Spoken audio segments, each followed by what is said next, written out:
Di tengah dunia digital yang serba cepat, penuh pengalihan dan seringkali membuat kita kehilangan arah, Allah Subhanahu wa Ta'ala menghadirkan satu rangkaian nasihat abadi lewat sosok yang sederhana, Luqman.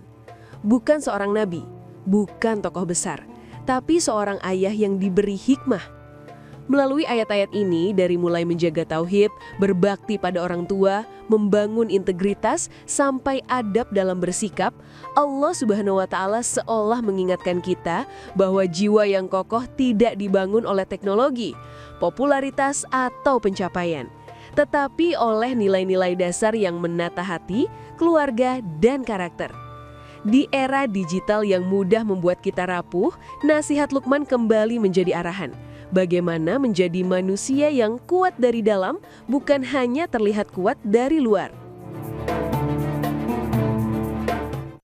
Subhanallah walhamdulillah wala ilaha illallah wallahu akbar wala haula wala quwwata illa billahil aliyyil azim. Subhanallah walhamdulillah wala ilaha illallah wallahu akbar wala haula wala quwwata illa billahil aliyyil azim. Sallu ala Nabi Muhammad. Assalamualaikum warahmatullahi wabarakatuh. Waalaikumsalam warahmatullahi wabarakatuh. Ibu-ibu baik? Mana senyumnya? Bapak-bapak baik? Semangat? Masya Allah, ini ada kakek. Berapa umurnya kek? 81. Masih semangat? Semangat. Anak 12. Luar biasa. Masya Allah. Bu, kita sekarang hidup di era digital. Siapa yang belum punya HP? Berarti semuanya sudah digital. Masya Allah. Dulu di zaman Nabi belum ada HP. Karenanya para sahabat semua megang Quran. Sekarang HP dalam Quran. Tapi yang dibuka bukan Quran. Yang dibuka apa, Bu? HP. Yang dibuka HP. Masya Allah. Ya, jadi sebetulnya manusia itu sama. Sejak zaman Nabi Adam sampai hari kiamat manusianya sama. Yang berbeda hanya fasilitas. Dulu jalan kaki waktu Nabi Adam. Sekarang naik mobil. Itu aja. Dulu naik kuda. Sekarang naik pesawat. Dulu kalau mau pergi dari kampung ke kampung, ingin berkomunikasi dengan keluarga harus bertemu. Tapi kalau sekarang pakai HP. Ya Bu ya? Bahkan sekarang ada rumah sudah nggak pakai dapur. Karena semua masak pakai HP. Betul Bu? Betul banget. Betul banget. Jadi ada seorang bapak-bapak ngundang saya pengajian di rumahnya. Begitu keluar masakan yang begitu luar biasa. Masya Allah. ada berbagai macam masakan. Dia mengumumkan, Bapak Ibu nikmati, ini masakan istri saya. Hah? Masakan ibu? Iya. Dia sekarang masak luar biasa.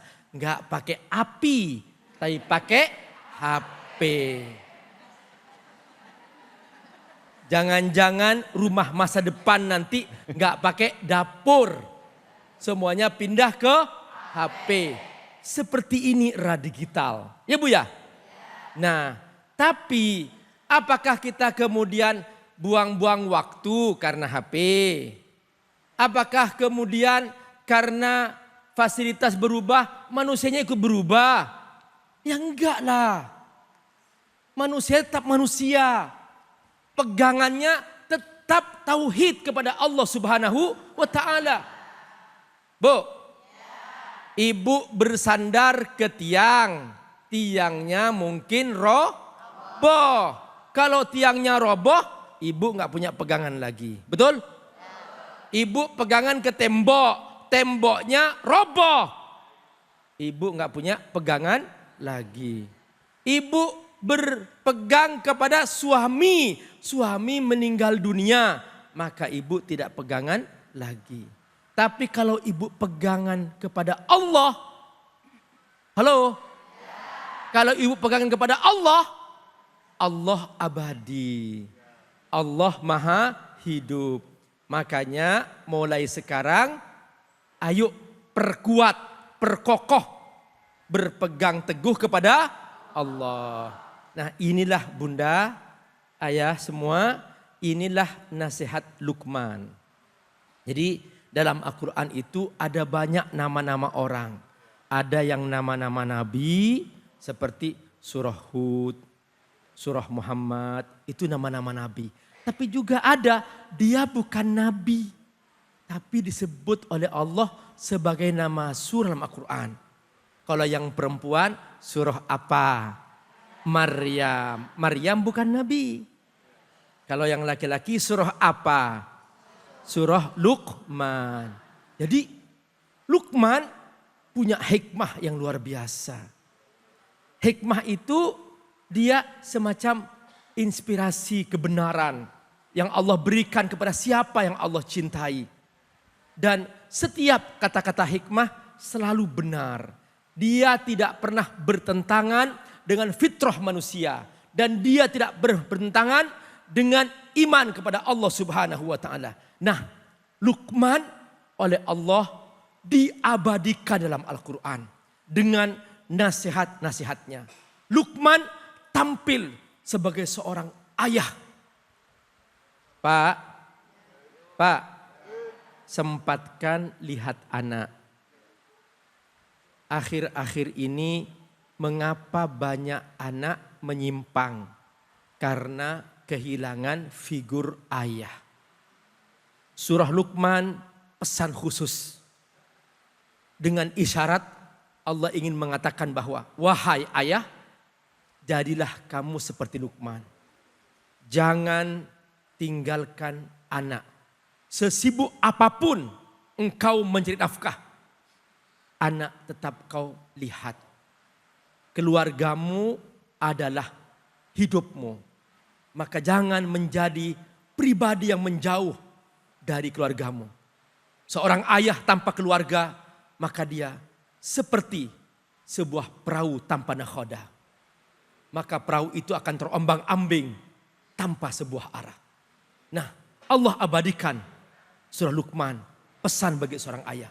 Ternyata di antara pesan Luqman yang bisa kita jadikan pegangan sampai sekarang, yaitu pesan agar bertauhid kepada Allah Subhanahu wa ta'ala. Sekalipun zaman berubah, kendaraan berubah, transportasi bisa terbang, komunikasi lewat handphone, bahkan bisa video call bergambar. Tapi manusia tetap manusia.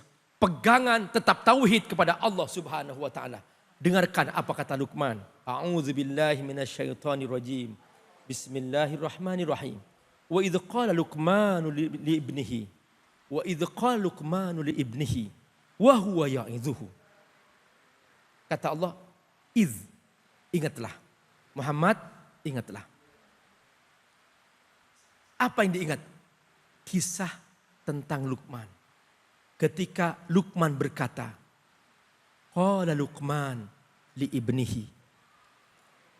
Luqman berkata kepada anaknya, bahwa dalam ayat ini ditegaskan oleh Allah, Luqman sebagai ayah dan anaknya. Anaknya waktu itu belum beriman. Karenanya oleh Luqman dinasihatin jangan berbuat syirik. Bentuk pesan Luqman sebuah nasihat. Bahasa Arabnya nasihat mau'idhah. Dari kata wa'adhah ya'idhu. Karena itu Allah menyebutkan wa huwa ya'idhuhu. Luqman memberikan nasihat. Artinya seorang ayah kalau berpesan, pesanlah untuk nasihat. Mau'idhah adalah nasihat yang diungkapkan dengan hati. Bukan marah-marah. Bukan emosi. Tapi dengan hati. Semua kata yang diucapkan dengan hati, dia akan masuk ke hati. Suami akan dicintai oleh istri ketika setiap kata-katanya bermula dari hati. Istri akan dicintai oleh suami ketika kata-katanya bermula dari hati. Oleh karena itu, kata mau'idhah, wa huwa ya'idhuhu. Ini bukti bahwa Luqman menyampaikan sebuah nasihat dengan hati. Yang kedua, di antara makna mau'idhah adalah dia menyampaikan pesan dengan serius, dengan sungguh-sungguh. Supaya khusyuk. Karena nasihat yang disampaikan dengan khusyuk, maka dia akan membuat seorang anak bisa berubah. Seorang yang mendapatkan nasihat itu akan berubah. Wa huwa ya'idhuhu. Apa kata Luqman? Ya bunayya, wahai anakku sayang. Kata bunayya, ini pesan panggilan sayang. Jangan biasakan panggil nama, Bu. Namanya Ali, Ali, sini sini. Panggil, wahai anakku, sayangku, panggil. Jadi itu sentuhan hati. Bu, ibu kalau dipanggil suami, namanya Najiha, Jehe. Enak enggak? Ya. Kalau dipanggil cantik. Beda kan? Beda. Makanya Allah ngajarin cara manggil. Ya bunayya, wahai anakku sayang. Apa pesannya? La tusyrik billah. Jangan berbuat syirik. Kenapa? Karena setiap kemusyrikan adalah kezaliman yang agung. Inna syirka la zulmun azim. Kenapa? Karena ketika seseorang menuhankan selain Allah, maka dia telah mendolimi diri sendiri. Apakah batu bisa jadi Tuhan? Enggak. Apakah pohon jadi Tuhan? Enggak. Semua makhluk bukan Tuhan. Yang Tuhan hanya Allah subhanahu wa ta'ala. Ucapkan. La ilaha illallah Muhammadur Rasulullah. Masya Allah. Terima kasih banyak Abi. Bu, apa kabar semuanya, sehat? Izinkan saya sekali lagi menyapa semuanya. Assalamualaikum warahmatullahi wabarakatuh.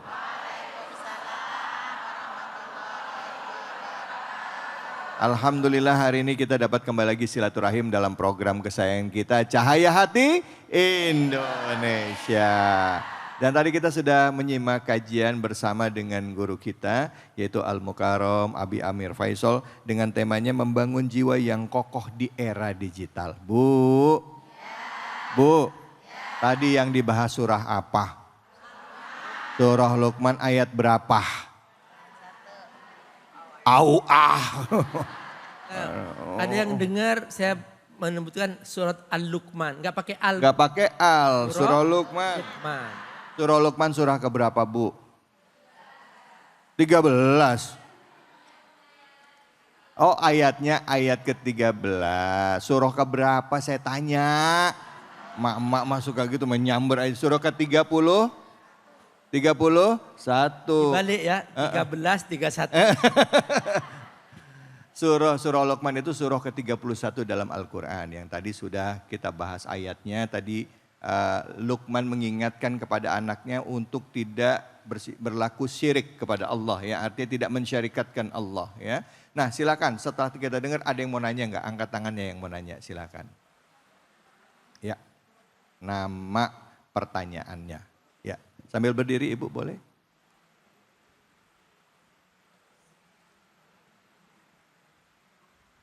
Bismillahirrahmanirrahim. Assalamualaikum warahmatullahi wabarakatuh. Waalaikumsalam warahmatullahi wabarakatuh. Mohon izin Ustadz, perkenalkan nama saya Sri Hartati dari Jami Adikro Cikunir. Dalam kesempatan ini saya ingin menanyakan Pak Ustadz, bagaimana cara menghadapi anak yang nakal? Sedangkan anak itu udah saya nasihatin atau udah kita nasihatin dan berulang-ulang kita sabar dan kita nasihatin lagi. Tapi anaknya masih ngeyel begitu Pak. Nah, apakah didikan ini kami yang salah? Mohon izin solusinya. Dan apakah ini anak pada fasenya? Itu aja Pak. Ya, mohon. Cukup sekian, akhirul kalam. Assalamualaikum warahmatullahi wabarakatuh. Waalaikumsalam. Ibu mohon maaf namanya Ibu siapa? Sri Hartati. Ibu Sri Hartati, saya mau tanya sebelum Abi jawab, izin ya Abi ya. Ya. Saya tanya, ini anaknya ngeyel apa nguayel? Nguayel. Oh nguayel, oke. Silakan Abi. Anaknya nguayel gitu Abi, silakan Itu Abi. dia. Setiap anak dilahirkan dengan tabiat masing-masing. Jangan paksa anak menjadi seperti bapaknya, menjadi seperti ibunya. Setiap anak membawa sifatnya sendiri-sendiri dari Allah Subhanahu wa Ta'ala. Oleh karena itu, cara memperbaiki dari anak ke anak itu berbeda-beda. Ada anak, dia lebih suka mendengar nasihat dari ayahnya. Maka yang paling pas menyampaikan nasihatnya adalah ayah.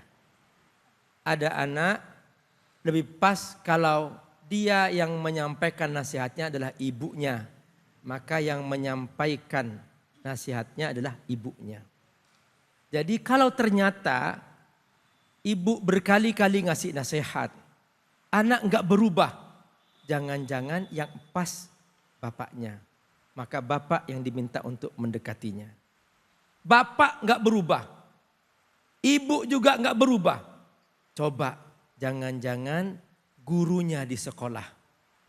Ibu cari tahu siapa kira-kira guru yang bisa didengar oleh anakku ini. Nah, begitu ketemu guru itu, ibu dekatin, tolong dong anakku kasih nasihat. Ternyata ayah enggak berubah, ibu enggak berubah, guru juga berubah. Ada sebuah perubahan, menunggu waktu. Jadi nanti dia akan sampai pada waktunya akan berubah. Tugas ibu selama menunggu waktu itu berdoalah kepada Allah Subhanahu wa Ta'ala. Jangan berhenti berwudu. Jangan berhenti bersujud. Doakan sang anak. Banyak sekali para tokoh besar, para kiai besar, para ulama besar. Mereka di waktu kecilnya mereka adalah orang-orang bandel. Tapi begitu dia besar, dia menjadi ulama besar, pemberani. Allah mencetak keberanian dalam dirinya yang Allah munculkan ketika masih kecil. Karena Allah menyiapkan baginya nanti ketika dia besar, dia akan menjadi ulama besar, pejuang besar, tokoh besar. Itulah jiwa-jiwa seorang anak. Jadi yang paling penting, jangan prasangka buruk kepada anak. Anak insya Allah adalah simpanan kita, amal jariah kita. Tetaplah berhati baik kepada mereka. Allah, terima kasih banyak Abi. Bu, Bu, kalau di dalam metode pengasuhan, anak itu nggak ada yang bandel, ya. Yang ada anak kreatif, bahasanya begitu ya, Will ya. Tapi ada juga kita mesti bedain antara anak yang kreatif, bandel sama anak yang kurang ngajar, Abi. Sekarang banyak anak-anak ya yang dididik, saya nggak tahu ya. Ini kurang ngajar sikapnya terhadap guru, terhadap orang tua. Ini yang harus jadi PR kita ya Abi ya. Benar. Karena kalau bandel itu kreatif mungkin ya, tapi kalau kurang ajar itu didikan kita, didikan akhlak orang tua. Tapi nanti kita bahas. Bandel itu out of the box. Out of the box ya, itu bandel itu mungkin kreatif. Tapi kalau kurang ajar, ini nanti kita bahas lebih banyak ya, lebih dalam lagi. Kita akan bahas surat Luqman. Bagaimana Islam mengajarkan orang tua untuk mendidik anak-anaknya. Hanya di sini, di Cahaya Hati Indonesia.